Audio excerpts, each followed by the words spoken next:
होशियार के भाग जाने के बाद सभी व्यापारी बड़े ही दुखी मन से वहां से लौट आए। तब रास्ते में मन और मोहन ने आंखों ही आंखों में बात की और उन व्यापारियों को छोड़कर वहां से भाग खड़े हुए।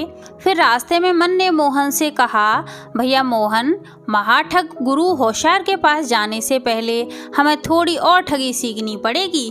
तब मोहन बोला, हाँ भाई मन, तुम बिल्कुल ठीक कहते हो। फिर मन ने मोहन से कहा, चलो भाई किसी शहर में चलकर अपनी ठगी का कार्य शुरू करते हैं। फिर मन और मोहन दोनों एक नगर में पहुंच गए और उस नगर में आए दिन ठगी करने लगे। सभी नगरवासी आए दिन होने वाली इन ठगियों से बहुत परेशान हो गए। उसी नगर में राजू नाम का एक चतुर किसान भी रहता था। उस किसान ने इन ठगों की ठगी से परेशान होकर इन ठगों को अच्छा खासा सबक सिखाने की सोची। फिर थोड़े दिन बाद राजू किसान की फसल भी पूरी हो गई। तब राजू ने अपनी फसल से उत्पन्न हुए अनाज को बाजार में बेचने की सोची। फिर राजू किसान अनाज की बोरियों को बाजार ले गया और अनाज के बदले मिले धन में से कुछ रुपयों का राजू ने एक घोड़ा भी ले लिया और अपने घर की तरफ चल पड़ा। फिर राजू ने कुछ सोचकर थोड़ी सी असरफियाँ एक थैली में रखकर घोड़े की पूंछ से बांध दी और आगे चल पड़ा। फिर थोड़ी देर बाद ही आगे से राजू किसान को मन और मोहन आते नजर आए। तब मन ने राजू किसान के पास घोड़ा देखकर तुरंत मन ने मोहन की तरफ देखा और एक दूसरे से आंखों ही आंखों में बात की और आगे चलकर राजू किसान के पास जा पहुंचे। तब मन ने राजू किसान से पूछा, भाई राजू, यह घोड़ा कितने में खरीदा? तब राजू किसान बोला, भाई 2000 असरफियों में खरीदा है। फिर मोहन बोला, अरे भाई, तुम यह घोड़ा कितने में बेचोगे? फिर राजू बोला, भाई मैंने यह घोड़ा बेचने के लिए नहीं खरीदा। तब मन ने कहा, भाई क्यों, ऐसी क्या बात है इस घोड़े में जो तुम इसे बेचना नहीं चाहते? तब राजू किसान बोला, भाई यह घोड़ा मामूली घोड़ा नहीं है, यह घोड़ा मुझे बहुत ही मुश्किल से मिला है, क्योंकि इस घोड़े की एक बहुत ही खास बात है। तब मोहन बोला, अरे राजू भैया, घोड़े घोड़े एक समान, ऐसा भी क्या है इस घोड़े में, जरा हम भी तो सुने। तब वह राजू किसान बोला, भाई छोड़ो, अब क्या बताऊं, वैसे भी मुझे यह घोड़ा बेचना तो है नहीं। तब मन ने कहा, अरे भाई राजू, अब हमें बता भी तो दो, ऐसी क्या खास बात है इस घोड़े में, जरा हम भी तो सुने। फिर वह राजू किसान बोला, अरे भैया, अब आप इतनी ही जिद कर रहे हो तो सुनो, यह घोड़ा कोई साधारण घोड़ा नहीं है, क्योंकि इस घोड़े की लीद से सोने की असरफियाँ निकलती हैं। यह बात सुनकर मन और मोहन की आंखों में चमक आ गई। फिर मोहन बोला, अरे भैया राजू, क्यों मजाक करते हो?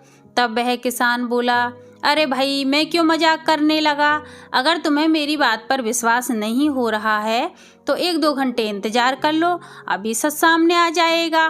फिर थोड़ी देर बाद घोड़े ने लीद करी तो उस घोड़े की पूंछ में बंधी हुई असरफियाँ लीद के साथ नीचे गिर गई। फिर लीद के साथ असरफियों को देखकर मन और मोहन की आंखों में चमक आ गई। फिर मन ने राजू किसान से कहा, भाई राजू, तुम्हारा ये घोड़ा हमें बहुत पसंद आया, हम तुम्हारे इस घोड़े की 3000 असरफियाँ देंगे, तुम ये घोड़ा हमें दे दो। तब वह किसान मन ही मन बहुत खुश हो रहा था, लेकिन अपनी खुशी को दबाते हुए बोला, ठीक है भाई, तुम्हें ये घोड़ा इतना ही पसंद है तो तुम ले लो, और हाँ, एक बात और सुन लो, यह घोड़ा एक दिन में एक बार ही सोने की असरफियों की लीद करता है और आज इसने कर दी है, अब तो यह कल ही करेगा। तब मन और मोहन ने कहा, ठीक है भैया राजू। फिर उस राजू किसान ने वह घोड़ा मन और मोहन को 3000 असरफियों में बेच दिया और आगे चलता बना। फिर मन और मोहन दोनों ही आपस में बातें करने लगे, भैया मन, आज तो बड़ा ही अच्छा हाथ मारा है। तब मन बोला, हाँ भैया मोहन।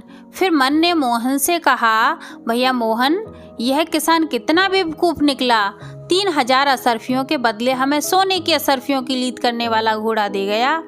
फिर मोहन बोला, भाई मन, अब हमें तो ठगी करने की कोई ज़रूरत नहीं पड़ेगी, अब आराम की ज़िंदगी जिएंगे, क्योंकि यह घोड़ा एक दिन में रोज़ एक बार सोने की असरफियों की लीद तो करेगा ही, अब हमें हाथ पैर मारने की क्या ज़रूरत है। तब मन ने कहा, हाँ भैया मोहन, तुम बिल्कुल ठीक कहते हो। फिर मन और मोहन अपने घोड़े के साथ अपने घर जा पहुँचे और घर पहुंचकर मन और मोहन ने घोड़े को अच्छे से खिलाया पिलाया ताकि अगले दिन जब घोड़ा लीद करे तो सोने की असरफियाँ ज़्यादा निकले। फिर अगले दिन सुबह मन और मोहन दोनों उठकर देखते हैं कि घोड़े ने लीद तो की है लेकिन इसमें सोने की असरफियाँ नहीं है। फिर मन ने कहा, भैया मोहन, हो सकता है घोड़ा सोने की असरफियों वाली लीद दोपहर को करे। तब मोहन ने कहा, हाँ भाई मन, शायद तुम ठीक कहते हो। फिर मन और मोहन दोनों ही दोपहर तक घोड़े को खूब खिलाते पिलाते हैं ताकि घोड़ा सोने के असरफियों की लीद जल्दी से कर दे। फिर बड़े ही इंतजार के बाद घोड़ा लीद करता है। तब मन और मोहन दोनों ही बड़े ही खुश हुए। जल्दी से जाकर देखा घोड़े ने सोने के असरफियों की लीद की है क्या। यह देखकर मन और मोहन का चेहरा ही उतर गया कि घोड़े ने तो सिर्फ लीद ही करी है, उसमें सोने की एक भी असरफी नहीं है। फिर मन और मोहन ने एक दूसरे की तरफ देखा और राजू किसान पर बहुत गुस्सा किया। उधर उस किसान ने घर पहुंचकर सारी बात अपनी पत्नी को बताई और कहा कि भाग्यवान सुनती हो, वह दोनों ठग अपने घर जरूर आएंगे। फिर किसान ने कुछ सोच विचार कर 10-20 मटकियों में मिट्टी भरी और अपनी पत्नी से कहा, अरे सुनती हो, तुम एक काम करो, जल्दी से इन मटकियों के मुंह पर थोड़ा थोड़ा मक्खन भर देना और हाँ, इन मटकियों को ऐसी जगह रख देना जिससे यह मटकियाँ उन ठगों को दिख जाएं। फिर उधर वह मन और मोहन गुस्सा होते हुए बोले, भाई मोहन, चलो उस राजू किसान के घर भी तो चलना है। तब मोहन बोला, हाँ भाई, बिल्कुल चलना ही पड़ेगा। उस राजू ने क्या सोचा, वह हमें चूना लगाकर चला जाएगा और हमसे बच निकलेगा। तब मन और मोहन राजू का घोड़ा लेकर राजू के घर की तरफ चल पड़े और कुछ ही समय में किसान के घर जा पहुँचे। तब घर पर पहुंचकर मन ने घर का दरवाज़ा खटखटाया। तब अंदर से राजू की पत्नी बाहर आई। तब मन ने कहा, राजू कहाँ पर गया है। तब राजू की पत्नी बोली, वो तो यही हैं, अंदर अभी बुला कर लाती हूँ। फिर अंदर जाकर राजू किसान की पत्नी राजू को सारी बात बता देती है। फिर राजू अंदर से बाहर आया। राजू को देखकर मन बोला, क्यों भाई, हम ही मिले थे क्या बेवकूफ़ बनाने के लिए। तुमने कहा था कि यह घोड़ा सोने के असरफियों की लीद करता है, इस घोड़े की लीद में से एक भी सोने की असरफी नहीं निकली। तब राजू किसान बोला, क्या बताऊं भैया, उस व्यापारी ने मुझसे ही यही कहा था और मैंने तो आपके सामने सोने की असरफियों की लीद करवाई भी थी। अब उस व्यापारी ने मुझे भी धोखा दे दिया तो मैं क्या करूं। फिर दुख भरे स्वर में राजू किसान बोला, भाई तुम ऐसा करो, यह घोड़ा मेरे पास छोड़ जाओ और मेरे पास 10-20 मटकियां मक्खन से भरी हुई रखी हैं, वही मैं अभी बाजार में बेचने जा रहा था। तुम वह मक्खन की मटकियां ले जाओ, 3-4 हज़ार का तो होगा ही, अभी मेरे पास तुम्हारी असरफियां तो है नहीं।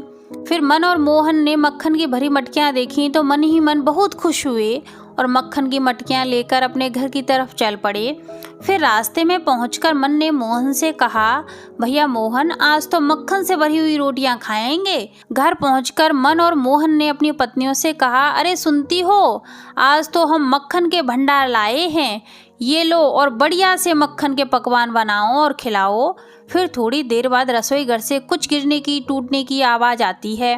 तब मन मोहन को बोलता है, भैया मोहन, यह रसोई घर से कैसे टूटने की आवाज़ आ रही है। तब मन और मोहन दोनों ही रसोई घर की तरफ जाते हैं।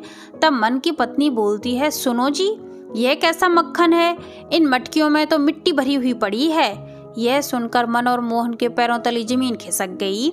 फिर मन और मोहन ने वह मक्खन की मटकियां देखी तो सचमुच ही उन मटकियों में तो ऊपर ही थोड़ा थोड़ा मक्खन लगा हुआ था, बाकी तो मिट्टी से भरी हुई थी। यह देखकर मन और मोहन की पत्नियां बोली, अरे तुम कैसे ठग हो, जो लोग तुम्हें ही ठग लेते हैं। यह सुनकर मन और मोहन का गुस्सा 7वें आसमान पर पहुंच गया।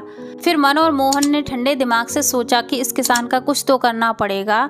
फिर मन ने कहा, चलो भाई मोहन, अब उस राजू को हम खेत पर ही दबोचेंगे, क्योंकि गांव में तो अपन ने पहले ही बहुत ठगी कर रखी है।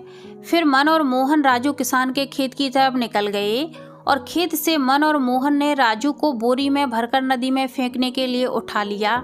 तब मन ने राजू से कहा, अबे तू अपने आप को बड़ा ही चतुर समझता है ना, आज तेरी सारी चतुराई निकल जाएगी। आज तुझे हम नहीं छोड़ेंगे, आज तक तूने हमें बहुत चूना लगाया है, आज तुझे हम नदी में ही फेंक कर रहेंगे।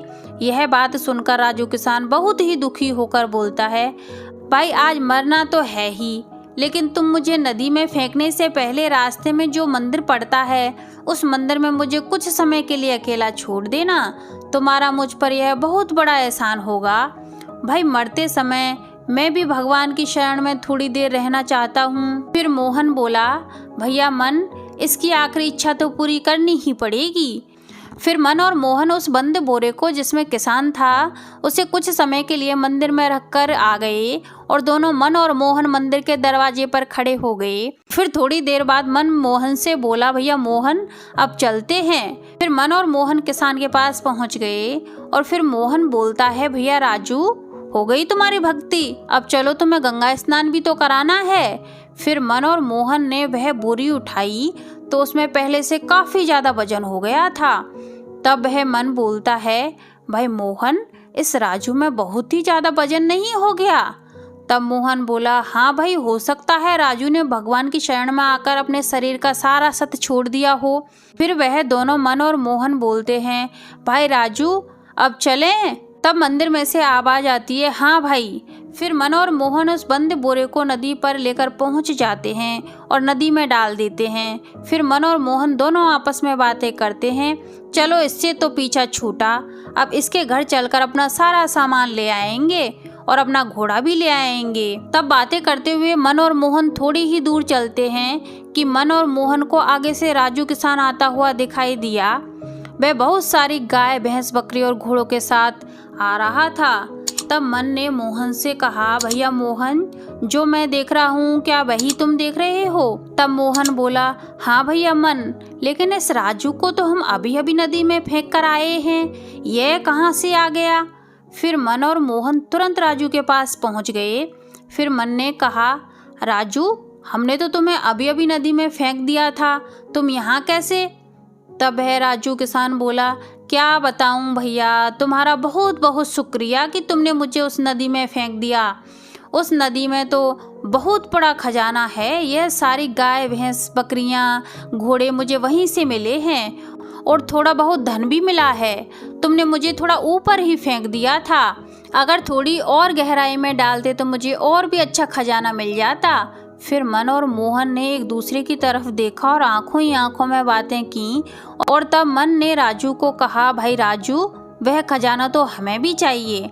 तब राजू ने मन और मोहन से कहा, हाँ हाँ भाई, क्यों नहीं।